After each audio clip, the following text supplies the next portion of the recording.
Hello, everyone. Welcome again to your weekly edition of Chatting with College Prep Gurus. Today we are chatting with Lori Dunlap. She is a writer and an educational consultant. And so welcome, Lori. Thank you. It's so nice to be here. Yes, it's great to have you. And today we're going to be talking a lot about homeschool family issues, which I know when it comes to college can be a little bit more complicated and there's a little bit more mystery around that process. And so we hope to dig into that and give some families some advice. So I'm excited to have you here. Great. So why don't you tell us kind of how you got into this? Well, I have two boys, and they started school the way that most of us did. They started at a local public school when they were in first grade, and when they were in first and fourth grade, we realized that it just wasn't a good fit for them. That they were really not benefiting from being in school every day, and that's when we decided to make the leap into homeschooling. And we've been doing that for about 7 years now, to the point that my oldest son is in high school. And a few years ago, when he was still in junior high, I started realizing, if we're going to keep doing this, I better start thinking about college and what we need to do for him. Before I left my job to homeschool the two boys, I'd been working at a university, at the University of Arizona, and I was a program director there, and I also served on the admissions committee. So I knew a little bit about college admissions from my professional background, although I hadn't been doing it for a few years at that point. And I realized it's time to start figuring out what's going on out there and how homeschoolers get into college. So I started doing that research on my own, just looking online, found a few good resources, but a lot of the questions that I had difficulty finding answers to. And I realized I'm probably not the only one struggling with this and thinking about these ideas. And so I decided to make it a little bit more of a formal research process. And I created an online survey that I sent out to homeschoolers across the country through different homeschooling organizations, and asked, what are your concerns and questions and experiences related to college admissions for homeschoolers?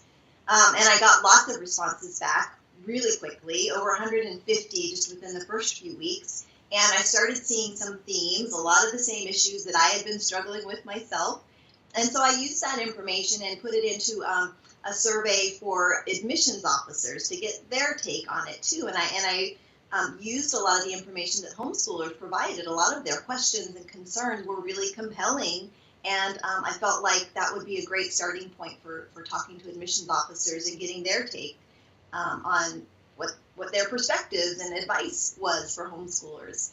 So I sent that survey out and got a really good response, surprising.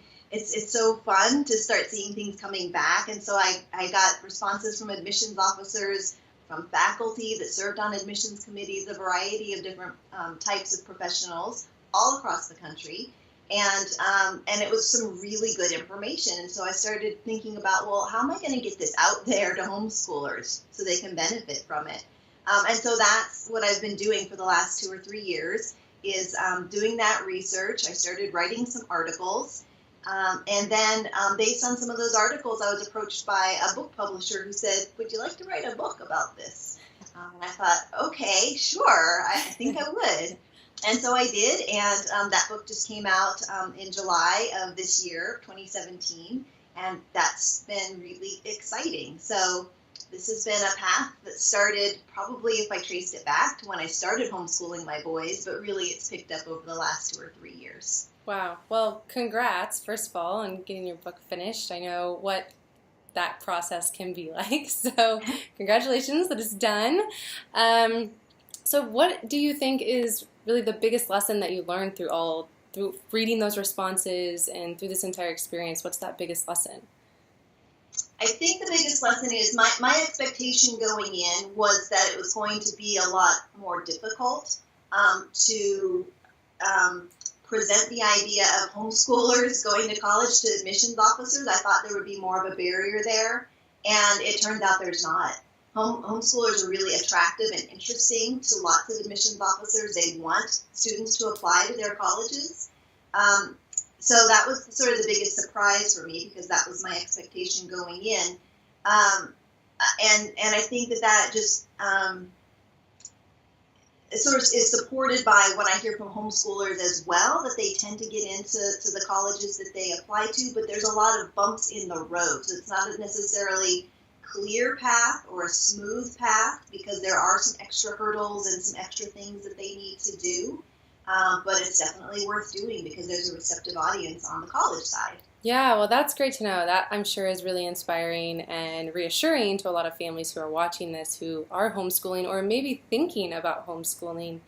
Because like you said, there are some additional hurdles and some hoops that homeschool students have to jump through. And so maybe why don't we just dive into that? What have you found to be those extra hoops that these students are having to look forward to? Well, one of the biggest questions when you're sitting on the college admissions side, so when you're the person who's there with a stack of folders in front of you trying to create the best class coming in that you can, it can be very difficult to understand what the experiences and qualifications are of the homeschooled applicant that is sitting in front of you, because their transcripts are non-standard, their course descriptions are non-standard, GPAs are, maybe calculated slightly differently. And so that can be a real challenge, communications challenge between both sides. So for homeschoolers, the question is, how do I most clearly communicate what my child has accomplished, what I, if I'm the student, have done, have achieved, and what I'm capable of? How do I clearly communicate that? And for those on the admissions side, how do they evaluate that? How do they assess and make sense of what the qualifications of this student are? So that's one of the challenges, and one of the things that I work with homeschoolers on all the time is how to shape your story, how to present what you've done. So that's a big one.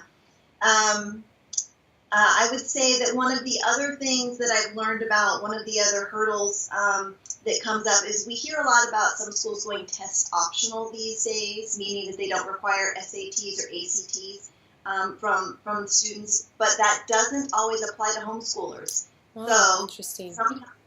Sometimes you may be looking at a school and thinking that they're test optional, but if you're not coming in with a standard GPA, transcript, those kinds of things, they still might want you to take some sort of standardized test, and maybe even some additional ones as well. Some schools not only ask homeschoolers to take the SAT and or ACT, but also something like SAT subject tests to prove what they can do, just to more fully demonstrate what they're capable of academically. Right. And that can feel unfair to some homeschoolers. That's definitely one of the issues that came up in my conversations with them as I was doing the research for the book. So that's a little bit tricky sometimes to present the perspective of the admissions officer to a homeschooler, saying this is why they need it, because they're trying to assess what you're capable of and make sure that you're a good fit for their school. It's not necessarily that they don't assume and that you're qualified or respect your educational experience. They just need something a little more concrete. Yeah. That can appear to be an extra hurdle, but there's a reason for it. So that can be difficult for both sides to try to, again, a communication issue about why they're asking for it and why you might need to do that. Yeah, well, that makes sense. Based on all of these conversations and this feedback that you've had from these college admissions officers, what are some of the perceptions or the recommendations that they have told you that we can then pass along to some homeschool families? Yeah. One of my favorite quotes that came from one of the interviews that I did with an admissions officer is, let's see if I can get it exactly right, is homeschoolers aren't exceptional, or, what is it? See, I'm having trouble remembering. Homeschoolers aren't special anymore just because they've been homeschooled. So it used to be, when there were fewer homeschoolers, and those, a smaller percentage of even those applied to college, that it was kind of unusual for admissions officers to see an application come through from a homeschooler. These days, it's less of a rare thing. It doesn't make them stand out quite as much anymore just to have come from a homeschooled background. So I think that's one of the more interesting quotes that I got, perspectives that I got. I didn't expect to hear that. And what they're looking for. Part of that statement was, we want to see, we, the admissions officers, we want to see what you've done to really maximize the freedom and the flexibility that you've had as part of this homeschooling experience. So we want to see some great, cool, exciting experiences. What did you study? What internships did you pursue? What community involvement did you have? What did you do with all of this extra flexibility and freedom? So it's not enough just to be homeschooled anymore. You actually need to show what you did. Yeah. Yeah, that makes sense. And I mean, it is pretty much a similar recommendation for all students. It's not okay to just be this perfect student with perfect grades and great test scores. You have to do more now. It's not just about that anymore. You have to tell this story, like you said. That's a big piece of it. And so, that's great advice. So, do you have any other advice or like specific tips or things that we can dig into? When I talk to homeschoolers, one of the top pieces of advice I give them, because we are such an independent group, which sounds a little bit like an oxymoron, but we do support each other extensively when coming up against issues or choosing curriculum or those kinds of things, looking for ideas. But there's also sort of this sense of independence, and we have lots of ability to do research and to find out information. And so sometimes that sense of independence, when it comes time to think about college planning and college admissions, we tend to want to go it alone, to continue to go it alone, with the help of maybe some resources here or there. And I think that's one of the mistakes that I see a lot of homeschoolers making, is they tend to limit themselves to what they can research and what they can do. And I think reaching out to experts, whether they're college advisors or services that are online, like your program, that can help them go through their planning process, really is going to benefit them, not just in terms of maybe considering other colleges that they weren't aware of that could be a good fit for their student, but I think also in terms of financial aid and scholarships. You're not going to, there are people out there that have been doing this for years and can really help guide you through the process to the right resources.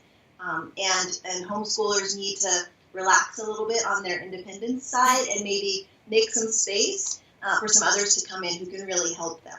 Yeah, absolutely. And that's one thing that I always stress with our products and with our courses and the things that we do, is that what we've done is mirrored the application process, which is the same for every student. So a homeschool student may have a couple of extra hurdles, but for the most part, the application is the same regardless of where you went to school. And so that really kind of opens the doors to, okay, now I can follow this almost as a curriculum to plan for college, which I found homeschoolers really like to use like our planner almost as a curriculum and pinpoint things. I recently talked with a homeschool parent that we work with who was saying, when I first started and she ordered our organizer, she said I had done all of these things on the transcript to organize what my daughter had been doing and didn't realize what I was going to be asked for on the application, and that I really needed to rearrange it a little bit differently, which is one of the great things that as homeschool families you have the freedom to do, is rearrange some of these experiences and even what they're studying to fall maybe under community involvement or extracurricular rather than trying to fit it into a course. You have other options. So. Right, exactly. Yeah. So sometimes vice versa. Sometimes students get involved in clubs or other activities that really can count as, if they're in the robotics club, at the local community organization, that can actually count as sort of a lab or something for a science class sometimes too. So it goes both ways. So you're right. Yeah. That's where homeschoolers can really benefit from some support in terms of how to structure and plan, so that when the time comes, it's a little easier. Yeah, absolutely. So, I hear a lot of concern, and we've touched on it a little bit, but surrounding the transcript aspect of getting ready for college. And so what's the biggest struggle you found with that? That's one of the most common questions, surprisingly, amongst homeschoolers. And it is a struggle because they know that that's the opportunity to really, that's probably one of the first things that an admissions officer will look at, and that's their first opportunity to make a first impression. And so they want to do it well. And it's not something that traditional students need to think about because that comes from their high school. whatever program, even if it's an online program that they've been involved in. So homeschoolers have to do this on their own, and it does become a big question. And nowadays, because there's different types of transcripts as well, there's traditional ones, there's narrative transcripts. Some colleges accept both, so it's hard for homeschoolers to figure out which one shows us best, which one casts the best light on us. And there's a new there's lots of, if you're a homeschooler and you do transcript search, you can find lots of different types of transcripts and just choose one that you like the best. There's actually a new service online that caters to homeschoolers as well called Transcript Maker. And you can have access to different types of transcripts, different examples of them, and choose the one you like best. It's a fairly inexpensive fee that they charge. You get 3 months of access to their services, and you can create multiple transcripts on their site with their support. So that's something that's, I think, as we see the homeschooling community grow in the country, we're starting to see more options, more services, more support for homeschoolers in the areas where they need it. And so this is one example that really hits at the heart of one of the challenges that homeschoolers come up against. Yeah, that's great. Well, that's, I think, a good note to kind of wrap up on. But first, do you have any tips or tricks or resources or anything that you want to share with families on the college-bound journey? I think that one of the things that I would hope that homeschoolers take away from this. Well, let me start with non-homeschoolers. So non-homeschoolers who are maybe thinking about homeschooling through high school and are a little bit nervous about it, because I do hear people talking about that sometimes. We homeschooled for a little while, but then when it came time for high school, we were worried about college admissions, and so we put our student back in high school. So for non-homeschoolers who are thinking about homeschooling through high school, I would like them to know that there's lots of resources out there. There's lots of support. It's incredibly doable. There's great success stories. So definitely don't be intimidated by the idea of, gee, am I going to have to teach calculus, or am I going to have to teach chemistry? I never took them, or I don't remember. No, there's lots of resources and support out there on those things. So that would be my one sort of tip to non-homeschoolers or homeschoolers who are struggling with the decision about whether to continue into high school. For high schoolers, for homeschoolers that are in high school, I would say that pursuing your deeper interests, pursuing your passions is the way to go. I think some homeschoolers, as they get a little older and start approaching college, they start thinking they need to sort of play the game a little bit more. Taking lots of AP classes across lots of different subjects, or taking lots of CLEP exams, for example, across different subjects. And the thing that I have heard from admissions officers is they want sort of a theme. They want to see how your experiences, how your classes, how your essays, they want to see sort of the story, a beginning and a middle and an end, and where you're going to take that next through college. And so I guess if I were to sum it up, it's not to feel like you need to diversify yourself too much, but that you really can go deeply into the areas that interest you, and just be ready to tell your story at some point about this is what I wanted to pursue. This is the question that I had. This is the problem I wanted to solve, and go for it. Don't feel like you need to be distracted by, how many AP classes did I take, or how many CLEP exams. Follow what you want to do and tell the story, and you'll have a receptive audience. Yeah, absolutely. I could not agree more with everything that you just said. That's fantastic. Well, thank you again for being here and for easing some of the stress around homeschooling in high school and preparing for college. We really appreciate it.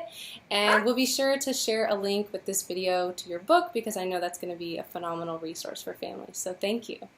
Okay, thanks so much. All right, bye-bye. Take care.